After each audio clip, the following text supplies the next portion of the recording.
Welcome back to Explain America. This is your host, Kyle Becker.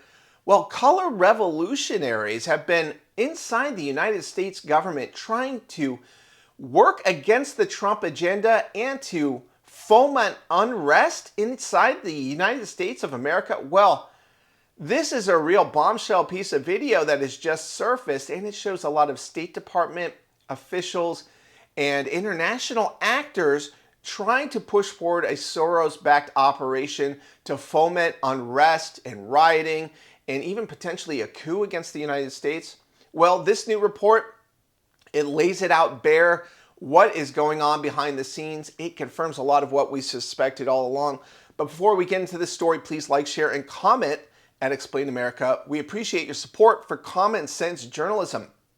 Now, former USAID staff described coordination between U.S. officials and foreign actors to build what they called a global anti-authoritarian movement. Of course, we know that these radical actors are the most authoritarian of them all. They want a socialist government that basically controls every aspect of human life. So really, when they call someone authoritarian, it should be meaningless in everyone's opinion. So in a recorded call, they detail how before Biden's inauguration, internal groups were moved off government system and into encrypted signal chats. That shows they wanted to take their operation underground. That was to push America towards socialism. And they have made it quite clear through their actions that they are corrupt, that they have been looting Americans for hundreds of billions, if not trillions of dollars. And they hate Donald Trump because he wants to put a stop to their corruption and their insidious agenda against the United States. For example, the illegal alien invasion that sent tens of millions of illegals into the United States, that was backed by the United Nations and other international organizations. That's just one of many examples.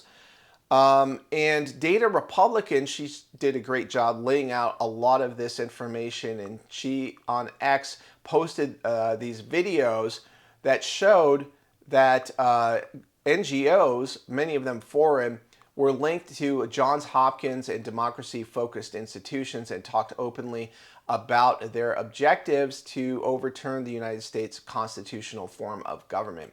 Is happening. I think we're still in the figuring that out phase, but I do think 22nd century will be a great place to build those connections. I know John Hopkins is also working to bridge international domestic democracy conflict mitigation spaces, and to Hochul's point, actually just bringing in, we don't have to be intermediaries either. We can bring in actors or colleagues from around the world who have dealt with this directly, very specific issue sets, whether that's on tackling corruption or how to respond to corruption, mobilizing around corruption. We can bring those folks in and kind of be those facilitators. And so again, I think those coordination structures are just starting to take place. And Walt, I think international side, certainly our USAID community has very close relationships with locals across the entire world and have worked globally on global trends, global authoritarianism. This movement right now, we're very much framing it as an anti-authoritarian movement in the US. But dependent, the authoritarians are networked globally. And this has our movement, our very movement that we're talking about right now, has the potential to ultimately be a global anti-authoritarian movement given our networks. I also want to talk to the And one organizer called it part of a color revolution. That's a quote. And that's a strategy typically used to destabilize regimes abroad, but it is now really something that is attempting to materialize in the United States. So the movement was involving Soros-backed groups like Indivisible and 50501, which is linked to the No Kings protests. Now, they openly admit their goal is to mobilize around corruption, that's their euphemism, and push new socio-political economic government systems, obviously, that they're in control of and which they get to dictate everything that happens in our lives, where we work, what we do, what we can say, what we are not allowed to say. This is really the socialist agenda, and critics warn that this effort is aimed at removing populist voices and ensuring Trump or aligned candidates like him never return to power again. In other words, they want to fortify elections, which we saw happen in 2020.